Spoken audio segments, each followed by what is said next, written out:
علی بھائی، پہلا سوال ہے، آپ نے اپنے کئی ایک لیکچرز میں ضعیف الاسناد احادیث، موضوع روایات اور بزرگوں کی جھوٹی اور من گڑت کہانیوں کی مذمت کرتے ہوئے امام مسلم رحمہ اللہ رحمہ تعالیٰ کی اللہ شہرہ آفاق تالیف صحیح مسلم شریف کے مقدمے سے کئی ایک حیران کن حقائق وقتاً فوقتاً بیان کیے ہیں۔ الحمدللہ۔ آپ سے ریکویسٹ ہے کہ کسی بھی ایک علمی و تحقیقی مجلس میں عام سادہ لوگ مسلمانوں کے لیے صحیح مسلم شریف کے مقدمے کے اہم علمی پوائنٹس ضرور ڈسکس کریں، تاکہ ہم جیسے دعوت و تبلیغ کا کام کرنے والے اسٹوڈنٹس اس ویڈیو کو علمی ہتھیار کے طور پر یوز کر سکیں۔ جزاک اللہ خیرہ۔ جزاکم اللہ خیرہ۔ میرے بھائیوں، یہ جو سوال اسپیسیفکلی ایک بھائی کی طرف سے آیا، ان کے علاوہ بھی کئی ایک بھائیوں نے صحیح مسلم کا جو مقدمہ ہے، پریفیس ہے، دیباچہ، جو صحیح مسلم شریف کا حصہ ہے، اس کے حوالے سے کئی دفعہ مجھے حکم دیا کہ اس کے اوپر کوئی ریکارڈنگ کروائی جائے۔ اہل سنت کی جو مین سٹریم کی 6 کتابیں ہیں، جو اس وقت آپ کے سامنے رکھی بھی ہوئی ہیں، پڑھی بھی ہوئی ہیں اور پڑھی بھی ہوئی ہیں، جن کو غلط العام میں صحاح ستہ کہا جاتا ہے، 6 صحیح کتابیں، حالانکہ یہ جو ٹرم ہے یہ غلط ہے، اصل میں یہ کتب ستہ ہیں، یعنی 6 کتابیں اہل سنت کی۔ جو اس میں صحیح کتابیں ہیں 100% وہ صحیح ہیں بخاری اور مسلم، جو ٹاپ پہ ہم نے رکھی ہوئی ہیں۔ باقی جو 4 کتابیں ہیں وہ سنن اربع ہیں، ابو داؤد، ترمذی، نسائی، ابن ماجہ، اور مشکات المصابیح جو ہے وہ انہی کتابوں کے نوٹس ہیں، جسے میں نے سینٹر میں رکھا ہوا ہے۔ صحیح مسلم شریف کا نمبر ہماری ان 6 اہل سنت کی مین سٹریم کی کتابوں میں دوسرے نمبر پہ آتا ہے صحیح بخاری کے بعد، اور صحیح ہیں 2 صحیح ترین کتابیں اللہ کی کتاب قرآن کے بعد وہ بخاری اور مسلم ہے۔ جس طرح صحابہ اکرام علیہم رضوان میں سیدنا ابو بکر اور عمر کو شیخین کہا جاتا ہے، اسی طریقے سے محدثین کے ہاں شیخین جو ہے وہ امام بخاری اور امام مسلم کو کہا جاتا ہے، رحمہم اللہ اجمعین وعلیہم السلام اجمعین ورضی اللہ عنہم اجمعین، آمین۔ ویسے صحیح مسلم کو بخاری کے بعد دوسرے نمبر پہ رکھا جاتا ہے، لیکن بعض محدثین کے ہاں صحیح مسلم کو یہ فوقیت حاصل ہے صحیح بخاری کے اوپر، جو اس کی حسن ترتیب ہے۔ صحیح بخاری میں آپ کو ایک حدیث کے مختلف جو طرق ہیں، مختلف چینز، یعنی نبی علیہ السلام سے ایک صحابی نے سنا، پھر اس نے آگے 10 تابعین کو سکھایا، ہر تابعی نے 10 تبع تابعین کو، یوں جو چینز چلتی ہیں جنہیں ہم طرق کہتے ہیں، یہ سکیٹرڈ فارم میں ہے صحیح بخاری کے اندر۔ مثلا حدیث قرطاس، وہ کاغذ قلم والی جو سیدنا عمر والی مشہور حدیث ہے، جس پہ میرا مسئلہ نمبر 55B ریکارڈڈ ہے، وہ آپ کو کتاب العلم چیپٹر میں بھی ملے گی۔ امام بخاری اس ثبوت میں لے کے آئے ہیں کہ نبی علیہ السلام اپنے مبارک زمانے میں حدیثیں لکھوایا کرتے تھے، اور نبی علیہ السلام کے وفات والے چیپٹر کے اندر بھی لے کے آئے، چونکہ اس میں نبی علیہ السلام کی وفات کی خبر بھی موجود ہے۔ اس کو انہوں نے ایٹ لیسٹ 7-8 مقامات کے اوپر اس حدیث کو مختلف چیپٹرز میں ریپیٹ کیا ہے، لیکن امام مسلم جب یہ حدیث لے کے آتے ہیں نا تو اس کے سارے طرق ایک جگہ پہ جمع کرتے ہیں۔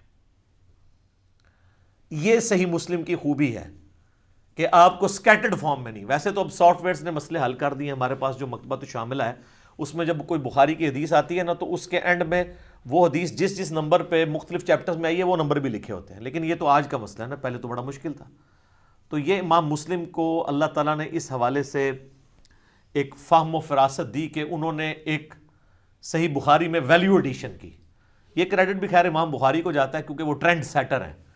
سب سے پہلے انہوں نے یہ ٹرینڈ سیٹ کیا کہ صرف صحیح الاسناد حدیث کو ایک جگہ جمع کیا جائے، اور مزے کی بات ہے امام مسلم جو ہیں وہ امام بخاری کے شاگرد ہیں، اور عام شاگرد نہیں، لاڈلے ترین شاگرد ہیں۔ اور مجھے تو خیر ان کے ناموں کے ساتھ بھی بڑی عقیدت ہے۔ امام مسلم کا نام ہی مسلم ہے، تو ہم تو بار بار یہی کہہ رہے ہیں، نہ میں وابی نہ میں بابی، میں ہوں مسلم علمی کتابی۔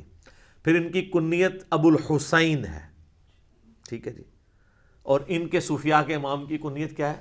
ابو یزید بستامی، وہ بھی 261 ہجری میں فوت ہوئے ہیں، اور میرے امام بھی 261 ہجری میں فوت ہوئے ہیں۔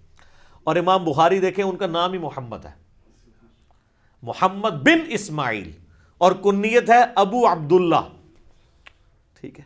تو ماشاء اللہ تعالی یہ 2 بڑے امام شیخین حدیث کی فیلڈ میں ان کے پائے کا کوئی نہیں ہے الحمدللہ. اور اللہ نے کتنی بڑی ان سے خدمت لی ہے.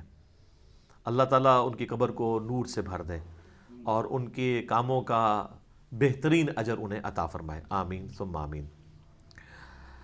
اب میرے بھائیوں، صحیح مسلم میں جو سٹینڈرائز نمبر کیے گئے ہیں بیروت اور علماء حرمین کی جانب سے، پہلے تو آپ کو پتا ہے امام بخاری امام مسلم نے جو کتابیں لکھی تھی اس میں حدیثوں کے نمبر نہیں تھے. ایون قرآن کی جو آپ پرانے نسخے اٹھائیں گے نا، جو مصحف عثمانی کے، اس میں بھی آپ کو آیات کی نمبرنگ نہیں ملے گی کہ پہلی آیت یہ ہے دوسری یہ ہے. یعنی اگر آپ کسی صحابی سے یہ پوچھیں کہ سورۃ المؤمن کی آیت نمبر 60 کیا ہے تو ان کو نہیں پتا ہوگا. یہ ان کا کوئی عیب نہیں ہے، اس زمانے میں یہ ہوتا ہی نہیں تھا. ہاں آیت پڑھیں گے تو وہ پہچان لیں گے کہ ہاں جی ادعونی استجب لکم، اے میرے بندو مجھ سے سوال کرو میں قبول کروں گا. تو یہ آیت جو ہے وہ سورہ المومن کے اندر موجود ہے، لیکن اس کا نمبر 60 ہے یہ ان کو نہیں پتا ہوگا کیونکہ اس وقت نمبرنگ نہیں تھی، بعد میں نمبرنگ کی گئی. احادیث کی نمبرنگ آ کے بالکل ریسنٹلی آلموسٹ آج سے 40-50 سال پہلے ہوئی ہے. اس سے پہلے حدیث آپ ابھی بھی جو درسی کتابوں میں حدیث پڑھائی جاتی ہیں نا، بڑی بڑی کتابیں، ان میں نمبرنگ کوئی نہیں ہے حدیثوں کی، وہ ڈائریکٹ چلتی ہیں. بال یہ شکر ہے کہ آج کا ماڈرن دور تھا، سافٹ ویئرز بننے تھے، مکتبۃ الشاملہ بنا، اسلام 360 بنا، ایزی قرآن و حدیث بنا، لوگوں کے لیے سرچ کرنا آسان ہو گیا اور اب سٹینڈرائز نمبرنگ ہو چکی ہے اس کی.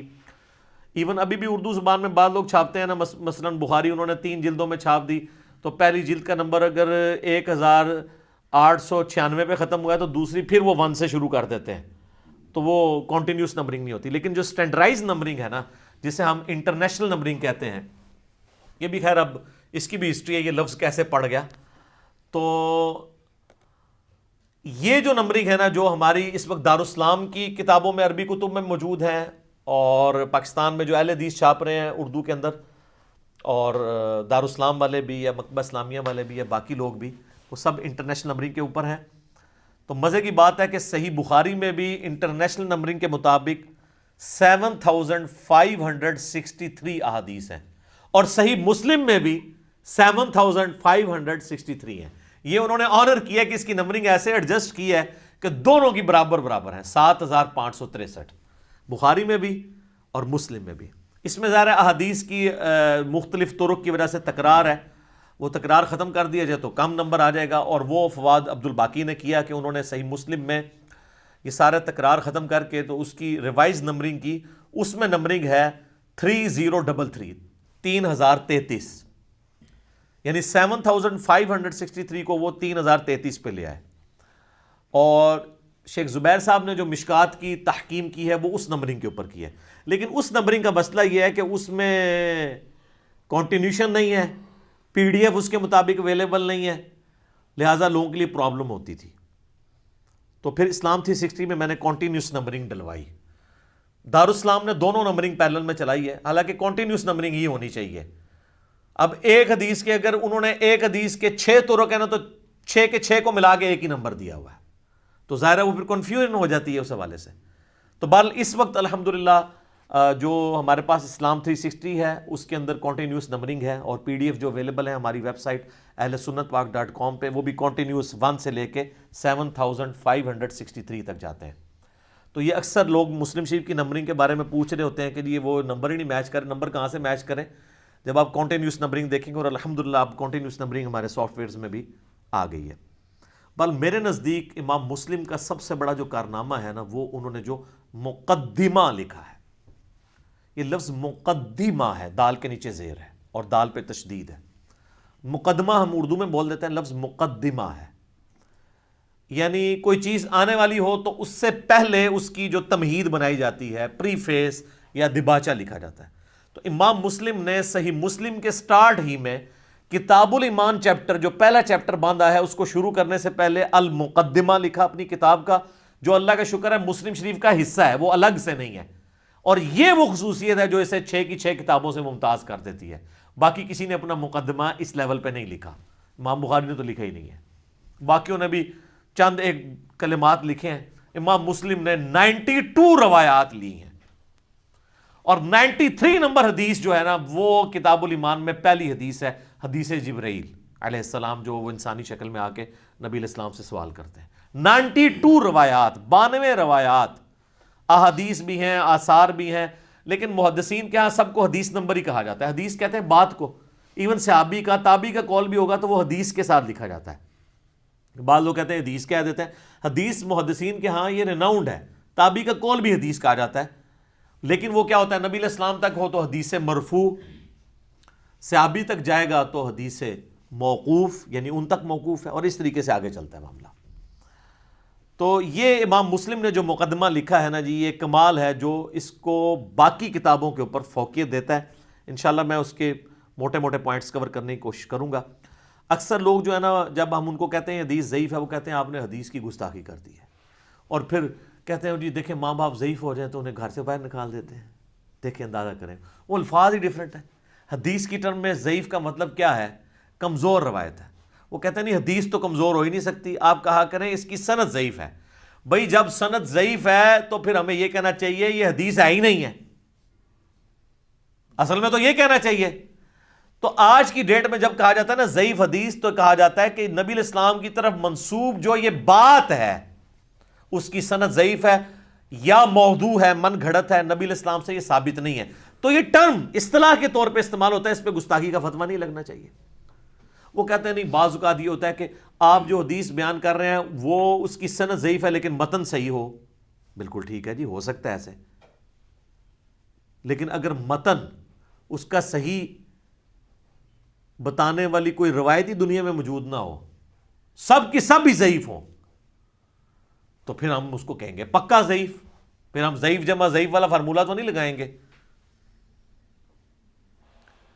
یہ ہو سکتا ہے کہ حدیث کا متن صحیح ہو، اس کی سند ضعیف ہو، اور کسی اور جگہ آپ کو مل جائے. جس طرح کہ ایک بڑی مشہور حدیث ہے ابو داؤد کے اندر کہ نبی علیہ السلام نے فرمایا کہ اگر میں سجدہ جائز سمجھتا تو بیویوں سے کہتا کہ وہ اپنے خامدوں کو سجدہ کریں اس حق کے سبب جو اللہ نے ان کو دیا ہے. اس کی جو ابو داؤد میں سند ہے وہ روایت کمزور ہے. اس میں شریک القاضی مدلس ہیں اور ان سے روایت کر رہے ہیں، اور امام مسلم نے مقدمے میں لکھا ہے کہ مدلس کی ان والی روایت سما کی تصریح کے بغیر ضعیف ہوگی. اس کو میں ایڈریس کر دوں گا انشاءاللہ آج. لیکن اس کی سما کی تصریح ہمیں سنن الکبریٰ البیہقی میں مل جاتی ہے. وہاں پہ جو ہے نا وہ شریک القاضی نے جو ہے وہ حدثنا اور اخبرنا کے ذریعے روایت کیا، ان سے نہیں کیا، تو لہٰذا ہم اس کی بنیاد پہ اس حدیث کے متن کو درست کہہ دیتے ہیں. آج کی ڈیٹ میں ہم کہتے ہیں کہ جی یہ جو سنن ابی داؤد کی حدیث ہے انٹرنیشنل نمبر کے مطابق 2140 اور مشکات میں بھی ہے 3266، یہ روایت بالکل صحیح ہے. امام بیہقی اس کی پوری سند لے آئے ہیں. تدلیس والا سکم انہوں نے ختم کر دیا.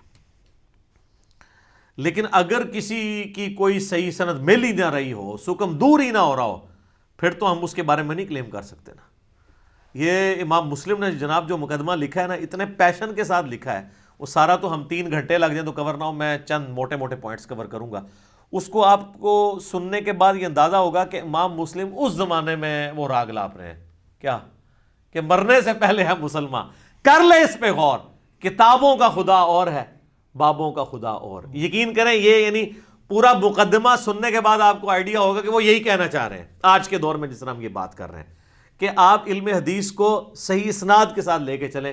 قصے، کہانیاں، اور ایون وہ تو اس لیول تک گئے ہیں، انہوں نے کہا ہے کہ چاہے حلال و حرام کا مسئلہ ہو، چاہے فضائل اعمال کا مسئلہ ہو، چاہے ترغیب اور ترہیب کا مسئلہ ہو، یعنی وعیدیں سنانا یا فضائل سنانا، کسی بھی ایشو کے اندر ضعیف حدیث وہ کہتے ہیں ایکسیپٹیبل نہیں ہے، اور وہ کہتے ہیں صحیح حدیثیں ختم ہو گئی ہیں کہ ہم یہ کام کرنے شروع کر دیں. یعنی امام مسلم اس معاملے میں بڑے سخت تھے. اگرچہ اس زمانے میں کچھ لوگ ضعیف روایتوں کو فضائل میں لے لیتے تھے، لیکن آج اگر وہ لوگ زندہ ہوتے نا تو وہ دیکھتے کہ ان کی اس کمزوری نے امت کو کس جگہ آ کے پھینکا ہے. تو امام مسلم میں سمجھتا ہوں اپنے دور کے جینیس تھے. انہوں نے اس وقت یہ چیز آبزرو کر لی کہ یہ امت کا بیڑا غرق ہو جائے گا، اور انہوں نے اس میں جگہ جگہ یہ بات ہائی لائٹ بھی کی ہے. یہ ضعیف حدیثیں صرف فضائل تک نہیں رہتی، پھر اس سے لوگ عقیدے بھی بناتے ہیں. اور بعض اوقات ایسی ہماری کتابوں میں روایتیں آ گئی ہیں جن روایتوں کو اگر ہم صحیح اور ضعیف کا فرق نہیں کریں گے تو اپنے ایمان سے ہاتھ دھو بیٹھیں گے. جس طرح کہ ایک مشہور حدیث میں نے اکثر پیش کی ہے مسند امام احمد سے، اور امام بخاری کی الادب المفرد میں بھی موجود ہے. امام بخاری کا کلیم صرف صحیح بخاری کے بارے میں ہے، اس کے علاوہ باقی کتابوں کے بارے میں ان کا کلیم نہیں ہے کہ میں ساری صحیح اسناد کے ساتھ لے کے آ رہا ہوں. بس نالج انہوں نے جمع کیا ہے، اسناد کے اوپر بحث ہو جاتی ہے. جس طرح کہ پرانے زمانے میں آپ لوگوں نے تو خیر آپ کو یاد نہیں ہوگا، جب ہم چھوٹے چھوٹے تھے کیلکولیٹر ہمیں یوز کرنے کی اجازت نہیں ہوتی تھی، تو ہم لاگ کے سوال جو ہے نا اس کے لیے لاگرتھم کی الگ سے بک ملتی تھی، وہاں سے ہم دیکھ کے تو ویلیو ڈالتے تھے. تو محدثین نے اسماء و رجال کا پورا علم ڈیولپ کیا ہے، وہاں سے آپ جج کر لیتے ہیں. محدثین یہ سمجھتے ہیں جب ہم نے اسناد لکھ دی تو ہم بے فکر ہو گئے، لوگ خود جج کریں گے، اس میں ضعیف راوی آیا تو وہ چھوڑ دیں گے. احمد بن حنبل کئی راویوں سے مسند احمد میں حدیثیں لے کے ہیں اور وہ خود ان راویوں کو ضعیف بھی مانتے ہیں، لیکن نالج جمع کیا. اس کا یہ مطلب نہیں کہ وہ ان روایتوں کی تصحیح کرنا چاہ رہے ہیں. تو الادب المفرد میں بھی مسند احمد میں موجود ہے، اور مشکات میں اس کا نمبر ہے 4902، عصبیت اور مفاخرت والے چیپٹر کے اندر، تیسری جلد کے اندر. نعوذ باللہ من ذالک. بڑے یعنی اب حدیث ظاہر ہے وہ حدیث کے ساتھ ہی لکھی ہوئی ہے، لیکن وہ ضعیف روایت ہے. حسن بصری مدلس ہیں اس میں، جو تابعی ہیں اور ان سے روایت کر رہے ہیں اور سما کی تصریح نہیں ہے، لہذا روایت تو ضعیف ہے، لیکن حدیث کی کتابوں میں تو موجود ہے. جو کہتے ہیں حدیث تو حدیث ہوتی ہے، چاہے وہ ضعیف ہو یا صحیح، ڈگری تو ڈگری ہوتی ہے، چاہے اصلی ہو یا جعلی. تو اس میں الفاظ ہیں نبی الاسلام کی طرف منسوب ہے کہ آپ نے فرمایا کہ جو شخص اپنے جاہلی نسب پر فخر کرے کہ میں فلاں زمانہ جاہلیت میں فلاں اونچے خاندان سے تعلق رکھتا ہوں، تو تم ایسے شخص کو کہو کہ تو اپنے اس نسب پہ فخر کرتا ہے تو اپنے باپ کی شرمگاہ کاٹ کے اپنے منہ میں رکھ لے. کتنے عجیب و غریب اور یعنی بے حیائی پہ مبنی الفاظ ہیں. نبی الاسلام کی تو مبارک زبان یہ ہوتی نہیں تھی. اور آگے اس سے بھی خطرناک الفاظ ہیں کہ اس سے یہ اشارے کنائے میں بات نہ کرو، ڈائریکٹ کہو کہ جا اپنے باپ کی وہ کاٹ شرمگاہ اور اپنے منہ میں رکھ لے اگر تجھے اپنے باپ کے نسب کے اوپر فخر ہے. تو نعوذ باللہ یہ حدیث نبی الاسلام کی ہو سکتی ہے؟ سورۃ القلم میں آیا وَإِنَّكَ لَعَلَىٰ خُلُقٍ عَظِيمٍ. نبی الاسلام بے شک آپ اخلاق کے بلند ترین درجے پہ فائز ہیں. اور بخاری اور مسلم دونوں میں حدیث ہے، ابو سعید خدری کہتے ہیں رضی اللہ تعالیٰ عنہ کہ نبی الاسلام میں کنواری لڑکیوں سے زیادہ شرم و حیا تھی. جس میں کنواری لڑکیوں سے زیادہ شرم و حیا ہو اس کی لینگویج یہ ہوگی. تو یہ روایت بھی ضعیف ہے. اس لیے ہم کہتے ہیں نا بخاری اور مسلم کا جہاں اور ہے اور بابوں کے کتابوں کا جہاں اور ہے. ٹھیک ہے نا جی؟ تو مرنے سے پہلے آپ مسلمان کر لے اس پہ غور. کتابوں کا خدا اور ہے، بابوں کا خدا اور. اچھا میرے بھائیو، یہ سارا مقدمہ تو ظاہر ہے میں کور نہیں کر سکتا. اس پہ میں نے نا اس کو مختصر کر کے نا آلموسٹ 8-9 سال پہلے ایک ریسرچ پیپر اس لیے کہا کہ میں نے اس کو مختصر کر کے ذرا آسان لینگویج میں لکھا اور جو چیدہ پوائنٹ تھے عوام الناس والے علماء کی بحثیں چھوڑ دی. ریسرچ پیپر نمبر 15 ہماری ویب سائٹ ahlsunnatpak.com پہ رکھا ہوا ہے.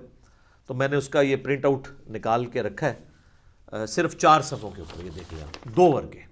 اس کو ایک دفعہ ڈاؤن لوڈ کر کے ضرور پڑھیں کہ اس میں لکھا کیا ہوا ہے. بہرحال اگر آپ کے پاس اتنا ٹائم نہیں ہے تو ہم آپ کو کور کروا دیتے ہیں مختصر سے وقت کے اندر، تاکہ یہ چیزیں سمجھ آ جائیں کہ صحیح حدیث کیوں ضروری ہے. سٹارٹ دیکھیں بڑا جاندار ہے.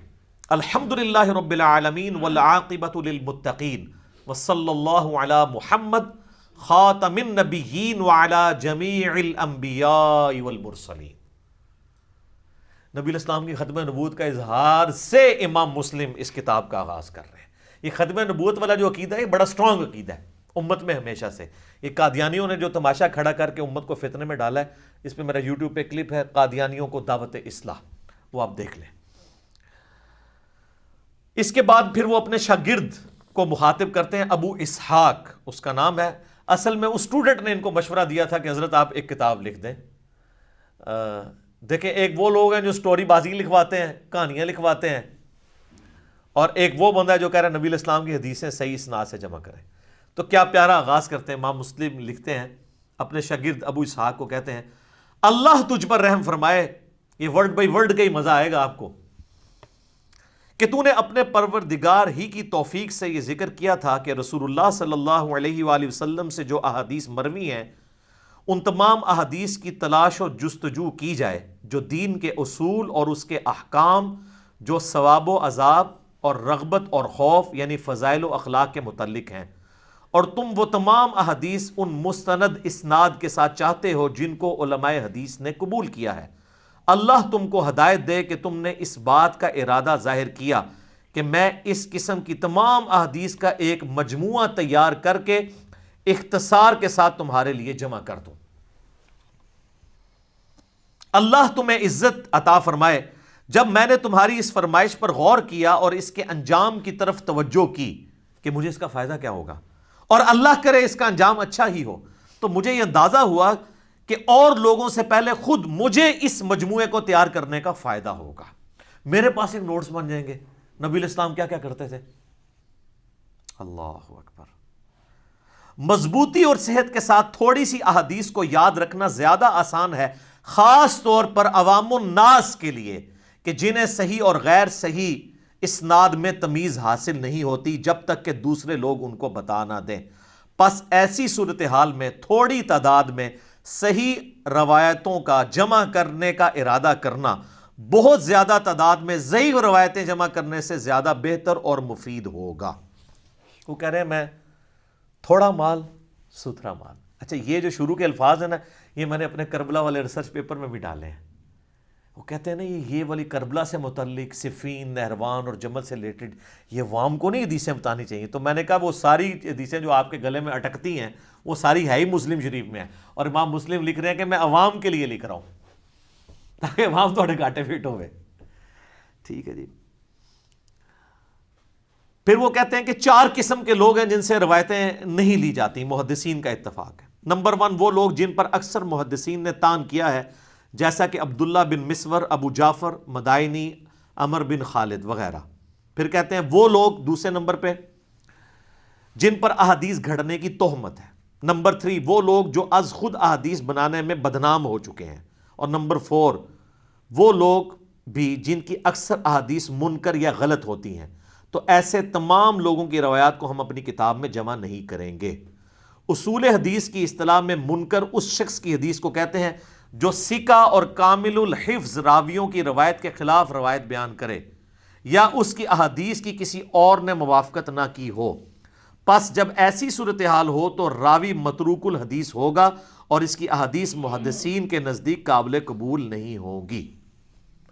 یعنی امام مسلم کے اگر 50 شاگرد ہیں، 49 شاگرد ایک حدیث ان سے سن کے ایک طریقے سے بیان کر رہے ہیں اور ایک شاگرد بالکل اس کے اپوزٹ الفاظ کے ساتھ بیان کر رہا ہے، یا اس میں ایسے الفاظ ہیں جو اس کی تھیم کے خلاف ہیں، تو ہم کہیں گے کہ یہ راوی کی روایت منکر ہے، اس کا انکار کیا جائے گا. 49 کو غلطی نہیں لگی، ایک کو لگ گئی ہوئی ہے.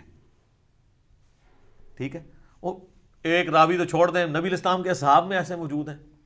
صحیح بخاری میں آتے ہیں عبداللہ ابن مسعود رضی اللہ تعالیٰ عنہ معوذتین، آخری 2 صورتیں قل اعوذ برب الفلق اور قل اعوذ برب الناس کو قرآن کا حصہ نہیں مانتے تھے. وہ دعائیں کہتے تھے نازل ہوئی ہیں، باقی صحابہ کہتے تھے نہیں یہ قرآن کا حصہ بھی ہے. تو اب وہ ان کی ایک کا تفرد مانا جائے گا، اس کو کہتے ہیں تفرد.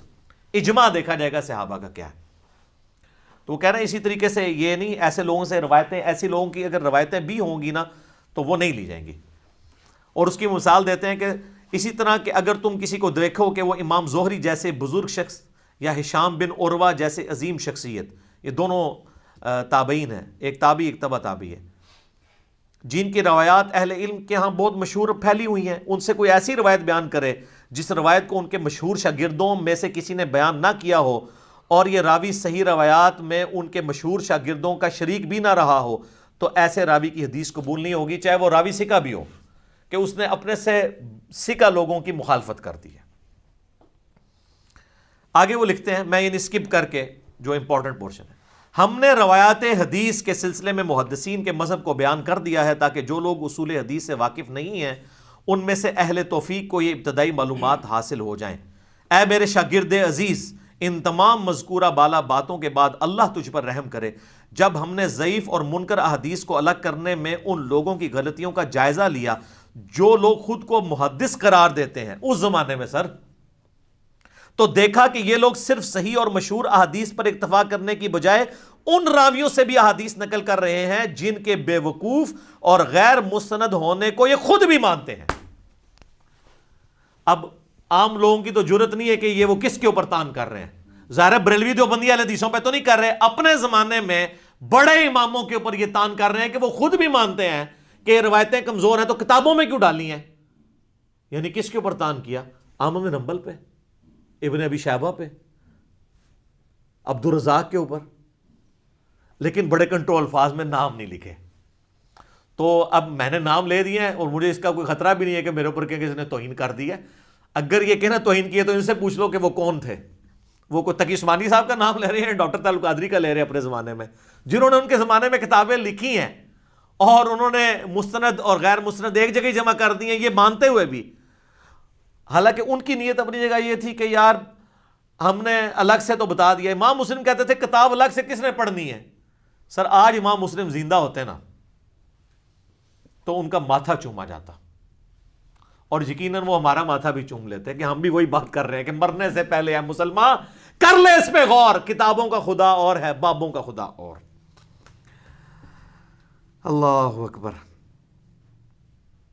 کہتے ہیں چونکہ اب جو لوگ مجہول اور ضعیف اسناد کے ذریعے ان منکر روایات کو نقل کر کے خامیوں سے ناواقف عوام میں پھیلا رہے ہیں، تو ہمارے دل میں یہ احساس پیدا ہوا کہ اے شاگرد عزیز، ہم تیری صحیح احادیث کی جمع کرنے کی فرمائش کو پورا کر دیں. اور نہ کہا پائی جی پوری دنیا نے کام پایا. منوی لوگ کہتے ہیں جناب 1400 سال کوئی بندہ نہیں آیا. سر آیا ہے امام مسلم، پڑھ لو.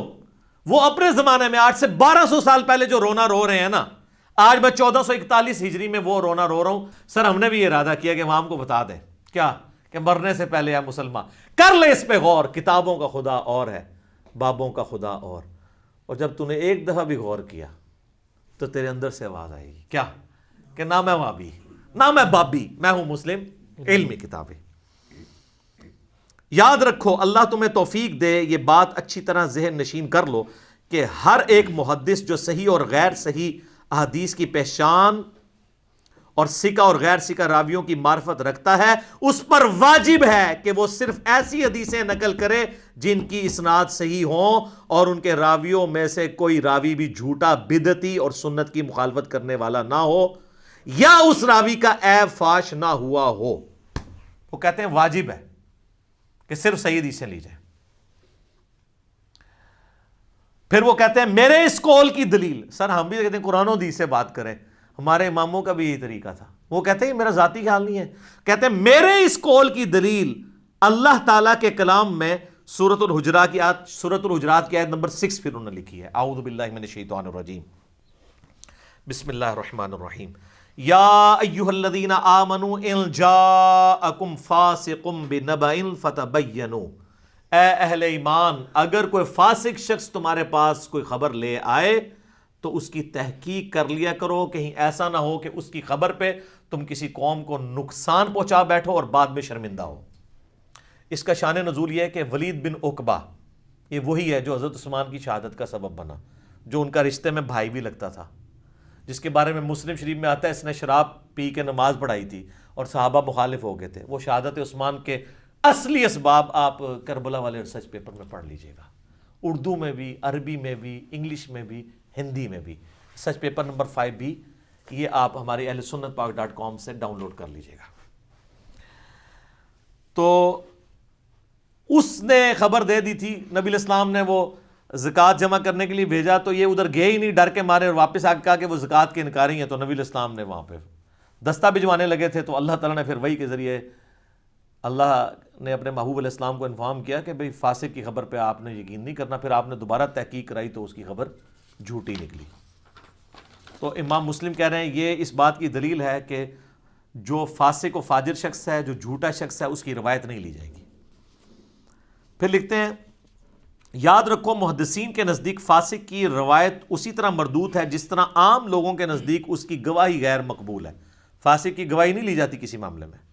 قرآن حکیم سے خبر فاسق کا غیر معتبر ہونا ثابت ہے، اور اس پر حدیث بھی گواہ ہے کہ منکر راوی کی روایات بیان کرنا درست نہیں ہے، اور وہ حدیث وہی ہے جو رسول اللہ صلی اللہ علیہ وآلہ وسلم سے تواتر کے ساتھ، شہرت کے ساتھ نقل ہوئی ہے کہ جس نے علم کے باوجود جھوٹی حدیث کو میری طرف منسوب کیا وہ جھوٹوں میں سے ایک جھوٹا ہے.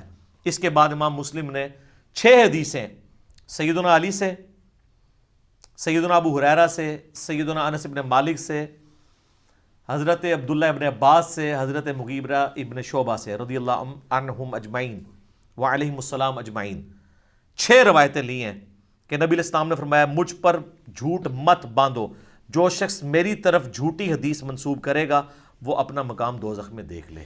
اللہم اجرنا من النار، آمین. پھر 7 نمبر سے 9 نمبر تک 3 روایتیں لی ہیں انہوں نے کہ نبی علیہ السلام نے فرمایا کسی شخص کے جھوٹا ہونے کے لیے یہی کافی ہے کہ وہ ہر سنی سنائی بات کو بغیر تحقیق کے آگے بیان کر دے۔ پھر 16 نمبر کے اوپر انہوں نے روایت لی ہے، حضرت ابو ہریرہ کہتے ہیں نبی علیہ السلام نے فرمایا آخری زمانے میں جھوٹے دجال لوگ پیدا ہوں گے، تمہارے پاس ایسی ایسی احادیث لائیں گے جن کو نہ تم جانتے ہوگے نہ تمہارے آباء و اجداد۔ تم ایسے لوگوں سے بچنا کہیں وہ تمہیں گمراہ نہ کر دیں اور فتنے میں نہ ڈال دیں۔ اچھا یہ بات لوگ ہمارے اوپر بھی لگا رہے ہوتے ہیں نا، ہم تو وہ بیان کر رہے ہیں کہ جو انتم و آباؤکم فی ضلال مبین، اتیا فٹ ہوتا ہے، تم بھی اور تمہارے بزرگ بھی گمراہی میں تھے۔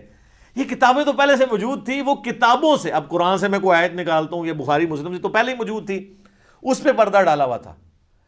اس سے ہٹ کے جو بیان ہو رہا ہے نا وہ آپ کے باوجداد کرتے رہے ہیں جو حدیثیں آئی نہیں تھی، اور امام مسلم کے زمانے میں کام شروع ہو گیا تھا، اس لیے امام مسلم کہہ رہے ہیں میں کتاب لکھ رہا ہوں۔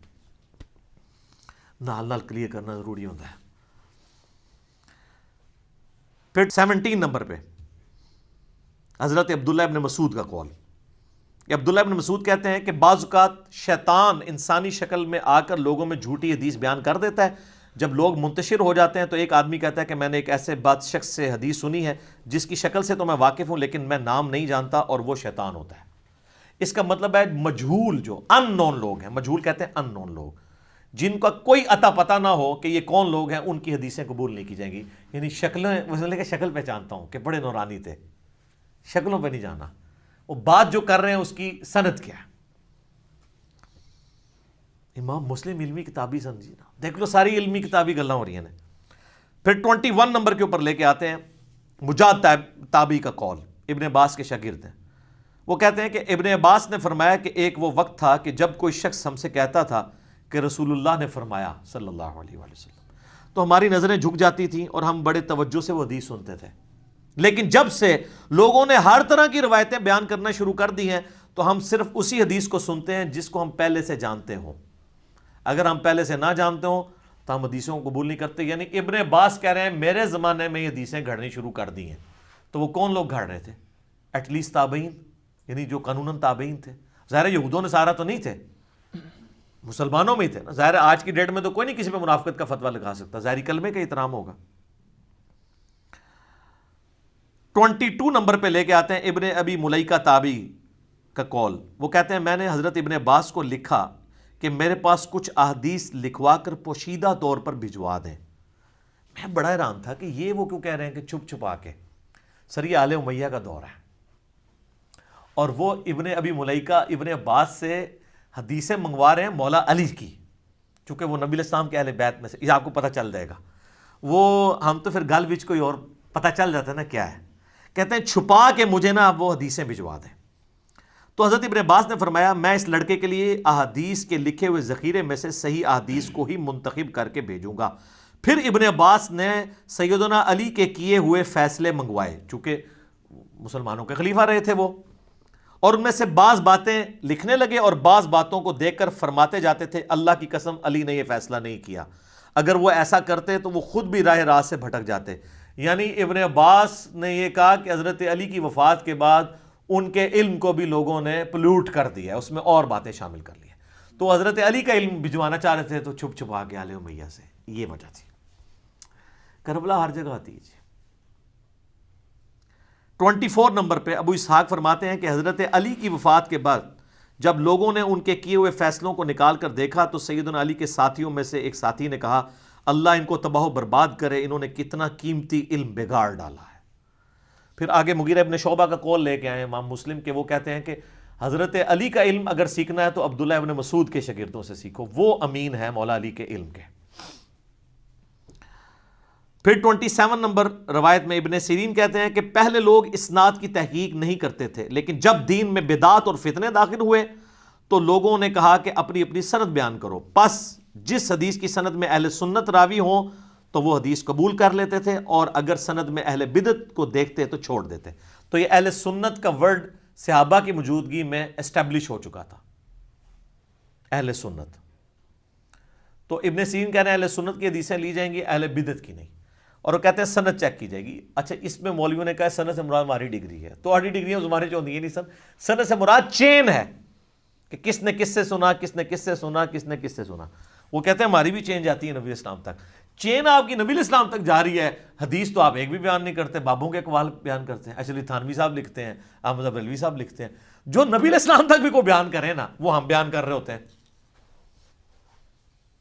کہ یہ بخاری میں ہے, یہ مسلم میں ہے. جب بخاری مسلم تک آپ کو پہنچا دیا تو امام بخاری کی سند نبی علیہ السلام تک ہے.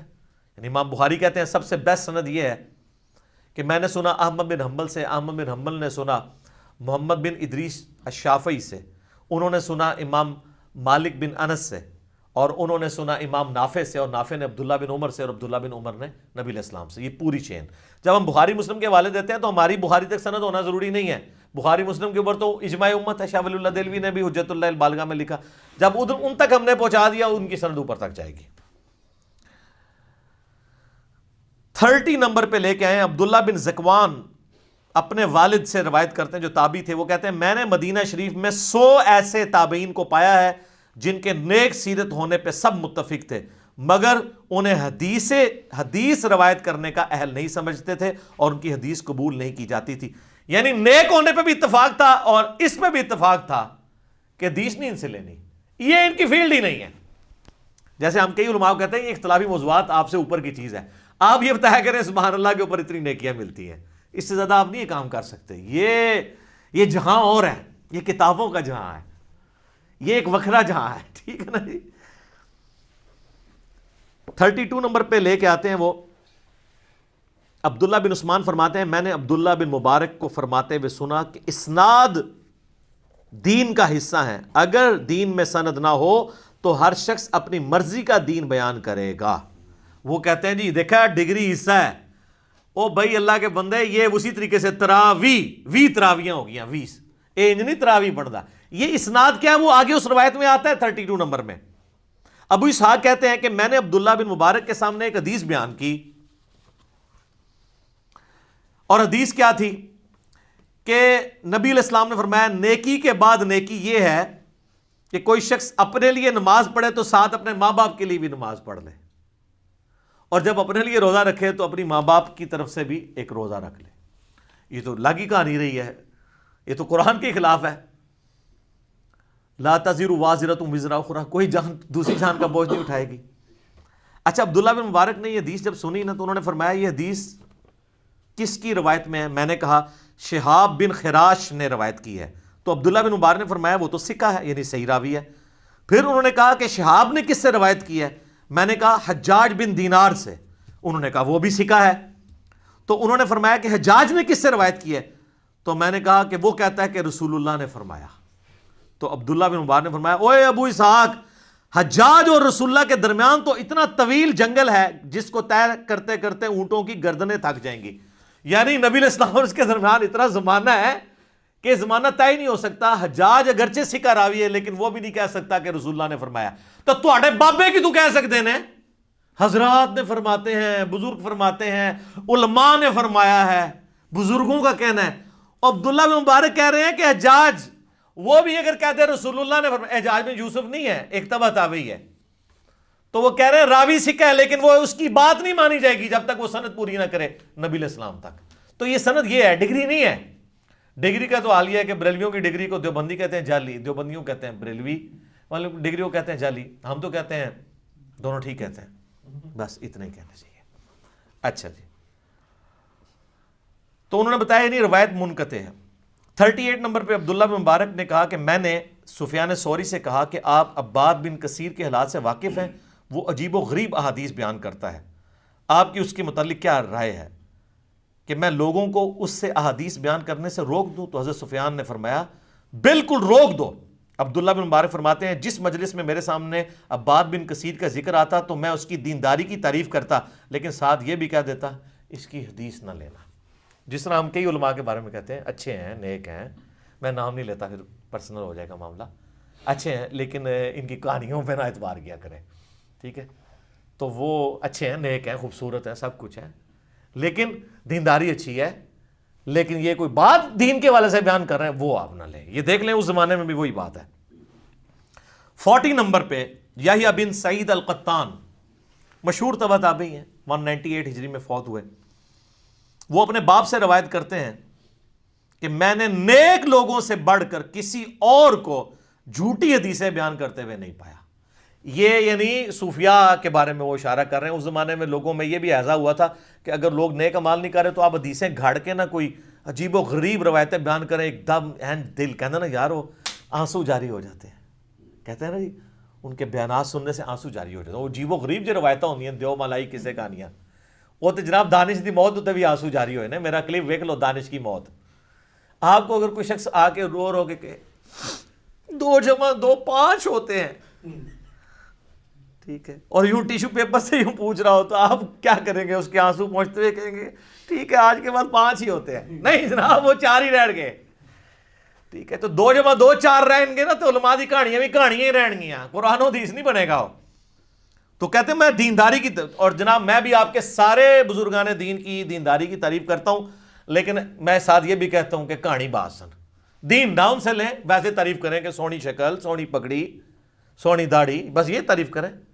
ٹھیک ہے, بڑا اچھا چہرہ, سیلفیاں کھنچوائیں, سب کچھ کریں, لیکن دین کی کوئی بات نہ لیں. جو یہ دیکھیں ہمارے اسلاف نے ہمیں بتایا, اور یہ وہ اسلاف ہیں جن کو سارے مانتے. 54 نمبر پہ وہ لیتے ہیں کہ سفیان بیان کرتے ہیں کہ لوگ جابر بن یزید الجوفی سے اس کے عقیدہ باطلہ کے اظہار سے پہلے احادیث بیان کیا کرتے تھے, لیکن جب اس نے اپنے باطل عقیدے کو ظاہر کیا تو لوگوں نے اس کی حدیث کو مشکوک قرار دے دیا اور اس سے روایتیں لینا چھوڑ دیں.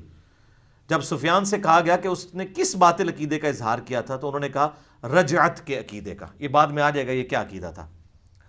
امام ابو حنیفہ رحمہ اللہ کا قول ہے تاریخ بغداد میں صحیح سند سے کہ میں نے جابر الجوفی سے بڑا کذاب روح عرض پہ نہیں دیکھا. یہی وہ شخص ہے. اور عطا بن ابی رباح سے زیادہ نیک شخص دنیا میں نہیں دیکھا, جس کی وجہ سے ہم سمجھتے ہیں کہ امام ابو حنیفہ تبع تابعی تھے, کیونکہ عطا بن ابی رباح تابعی تھے, ورنہ وہ صحابی کا نام لیتے کہ سب سے نیک میں نے اس کو دیکھا. اور ان کے لیے پھکی ہے کہ کشف المحجوب میں علی بن عثمان اجویری صاحب نے امام حنیفہ کو تابعین میں نہیں تبع تابعین میں ڈالا ہوا ہے. تو وہ بھی مانتے تھے, حالانکہ وہ خود حنفی ہیں, بلکہ وہ کہتے ہیں میں نے خواب میں حضور کی زیارت کی ہے. ابو حنیفہ والے چیپٹر میں لکھتے ہیں کہ نبی علیہ السلام نے امام حنیفہ کو اپنی گود میں اٹھایا ہوا, مجھے کہا کہ یہ تیرا امام ہے, اور خانہ کعبہ شریف کے سین کے اندر. اور یہ واقعہ علی اجویری صاحب سے تذکرۃ الاولیاء میں لے کے نقل کیا ہے فرید الدین عطار نے بھی امام حنیفہ والے چیپٹر کے اندر. تو وہ اتنے پکے حنفی ہو کے اور نبی علیہ السلام سے خواب بھی بیان کر رہے ہیں اور وہ بھی کہہ رہے ہیں وہ تبع تابعی ہے. تو تابعی والا معاملہ ان کی کہانی ہے. 55 نمبر پہ جراح بن ملیح کہتے ہیں کہ میں نے جابر بن یزید الجوفی, وہی شخص, اس سے سنا کہ وہ کہتا تھا کہ میرے پاس امام باقر ابو جعفر محمد بن علی بن حسین سے روایت کی گئی رسول اللہ کی 70,000 احادیث موجود ہیں, اور کہانی کراندہ سی ہو. 58 نمبر پہ آتا ہے سفیان بیان کرتے ہیں کہ میں نے سنا کہ ایک آدمی نے جابر الجوفی سے کہا کہ یہ بتاؤ یہ قرآن کی جو آیت ہے, آیت نمبر 80 سورہ یوسف کی, فَلَنْ أَبْرَحَ الْأَرْضَ حَتَّى يَأْذَنَ لِي أَبِي أَوْ يَحْكُمَ اللَّهُ لِي وَهُوَ خَيْرُ الْحَاكِمِينَ. جو یوسف علیہ السلام کے بڑے بھائی نے کہا تھا نا, جب وہ دوسرا بنیامین بھی پکڑا گیا تھا, تو اس نے کہا میں نے تو اپنے ابا جی سے وعدہ کیا ہوا تھا کہ میں اس کے بغیر نہیں آؤں گا, تو میں اس وقت تک یہاں تک ٹھہرا رہوں گا جب تک میرا باپ مجھے اجازت نہ دے یا اللہ میرے بارے میں کوئی فیصلہ نہ کر دے. میں نے اب اپنے باپ کو شکل نہیں دکھانی, پہلے ایک بیٹا گیا اب دوسرا بھی گیا. تو یہ تو یوسف کے بارے میں تھی.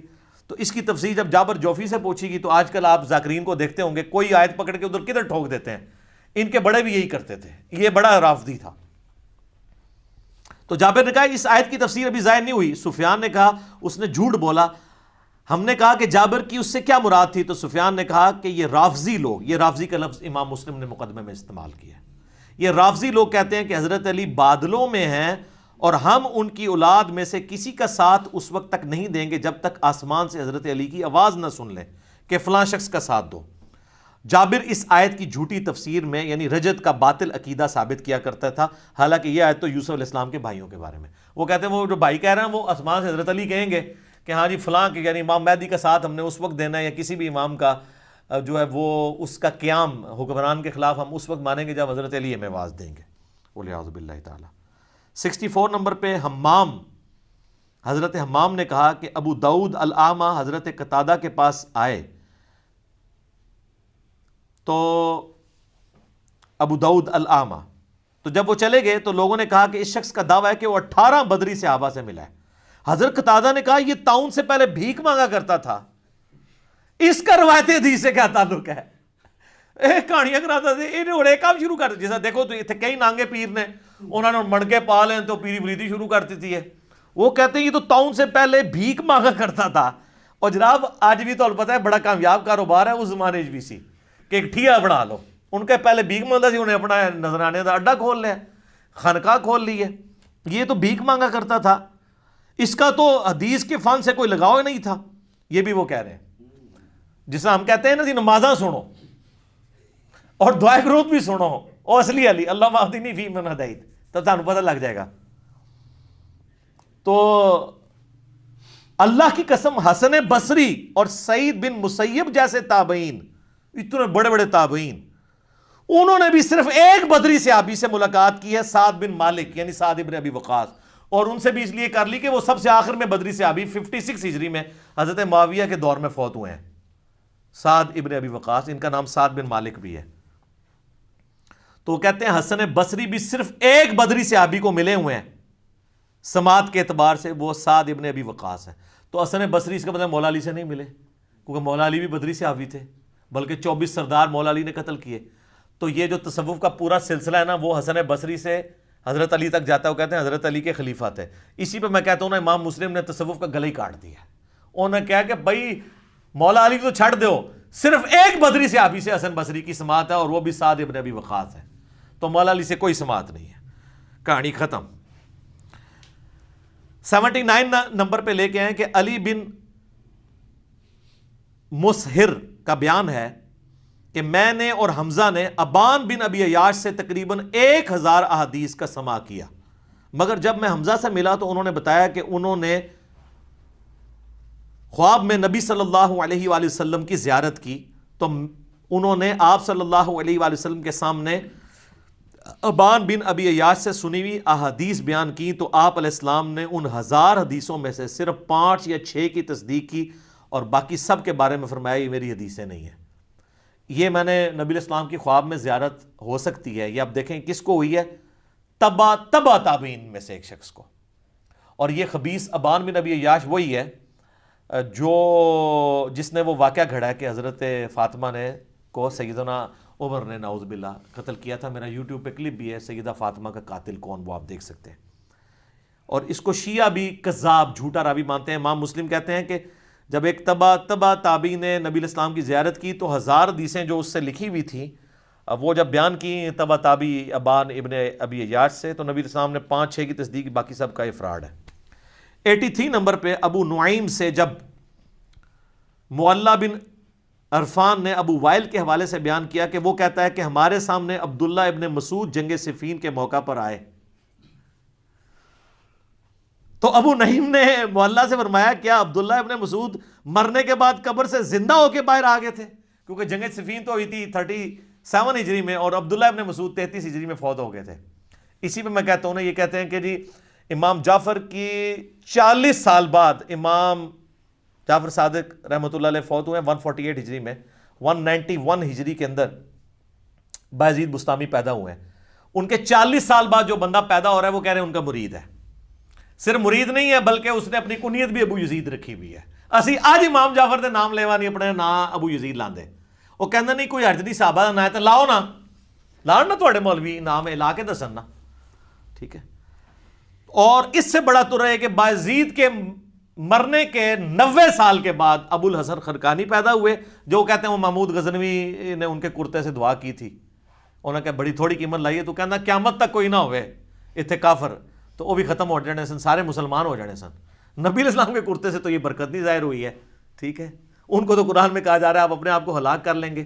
فَلَعَلَّكَ بَاخِعٌ نَفْسَكَ عَلَىٰ آثَارِهِمْ إِن لَّمْ يُؤْمِنُوا بِهَٰذَا الْحَدِيثِ أَسَفًا، کہ لوگ قرآن پہ ایمان نہیں لا رہے اس غم میں.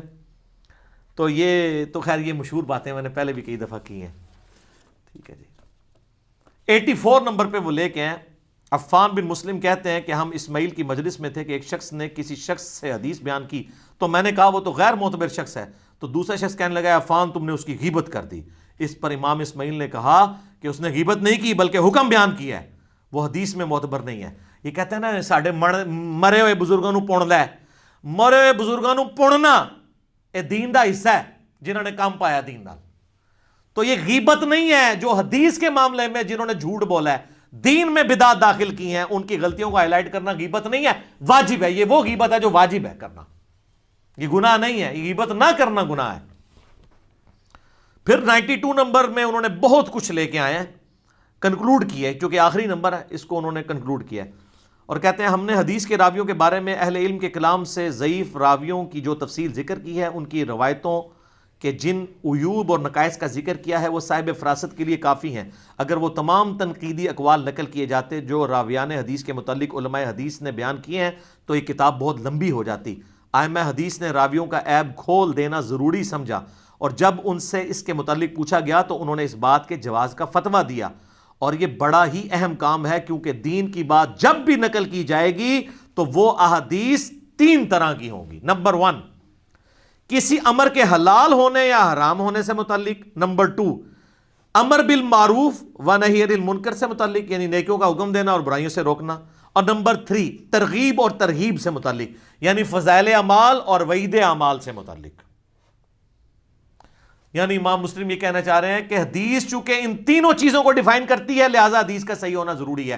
اسی میں کہتا ہوں کہ امام مسلم فضائل اعمال میں بھی ضعیف حدیثیں لینے کے قائل نہیں ہے. بالکل کلیئر ہے.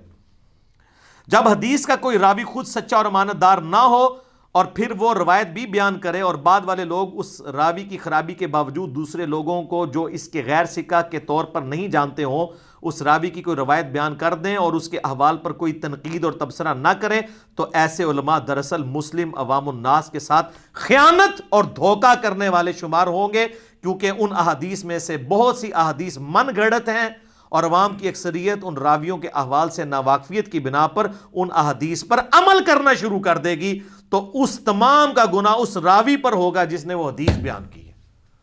یہ کہتے ہیں فرق کیا پڑتا ہے, انگوٹھے چومنے سے فضیلت ہی ملتی ہے نا.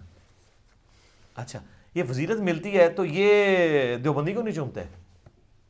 ویسے تو انہوں نے فارمولے لگائے ہیں جی, فضائل میں لے لیتے ہیں ضعیف روایتیں بھی, لو نا, وہ ان کی ہے وہ نہیں لیں گے. یہ فرق رکھا ہوا ہے انہوں نے. وہ کہتے ہیں یہ بریلوی جنازے کے بعد دعا کرتے ہیں, اجتماعی ثابت نہیں ہے. تو سر فرض نماز کے بعد اجتماعی دعا کہاں سے ثابت ہے؟ وہ کہتے ہیں بزرگوں نے جاری کی ہے. تو صرف تواڈے بزرگوں کو اختیار ہے, انہوں نے اپنے نے, اللہ دے فضل انہوں نے اپنے ٹھیر نے جو مرضی کرنا. پاپوں کا جہاں اور ہے, کتابوں کا جہاں اور. مرنے سے پہلے ہے مسلمان کر لے اس پہ غور, کتابوں کا خدا اور ہے, بابوں کا خدا اور. دیکھیں کتنا سخت فتوے امام مسلم کے. اعلیٰ کنکلوژن ہونا ہے, صحیح حدیث جن کو معتبر اور ثقہ راویوں نے بیان کیا ہے اس قدر کثرت کے ساتھ موجود ہیں کہ ان کی موجودگی میں ان باطل اور من گھڑت روایات کی مطلقاً ضرورت ہی باقی نہیں رہتی. یعنی وہ کہہ رہے ہیں فضائل مال پڑھنا بند کرو, بخاری مسلم تو درس دو. آج دے زمانے سے یہ کہہ رہے ہیں.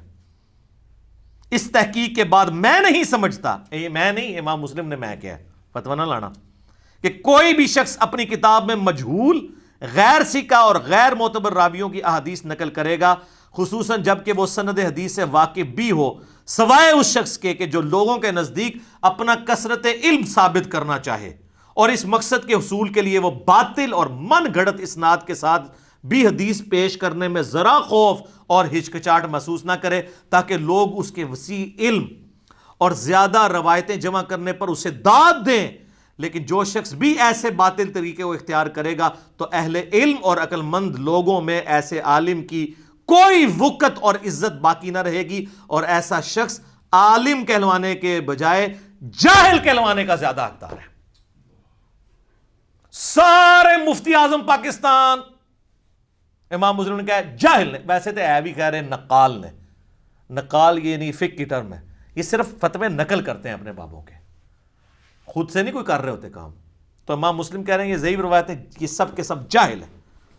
پھر انہوں نے لکھا ہے کہ مرسل کوئی شے نہیں ہے, یعنی تابعی کے رسول اللہ نے فرمایا جب تک سند بیان کرے گا ریجیکٹڈ ہے. یہ تو اکثر یہ فقہ حنفی چل رہی تابعین کے اقوال کے اوپر ہے, اور جب مرفوع حدیث خلاف آتی ہے کہتے ہیں تابعین نے بھی تو کسی صحابی کی صحبت کی ہوگی. تو امام مسلم نے دستا ہے بھی شیطان بھی آ کے بیان کر جاتا ہے, وہ شیطان کی صحبت کی ہوگی جناب, وہ صحابی ہوئے گا پر وہ شیطان دا, نبی علیہ السلام دا نہیں.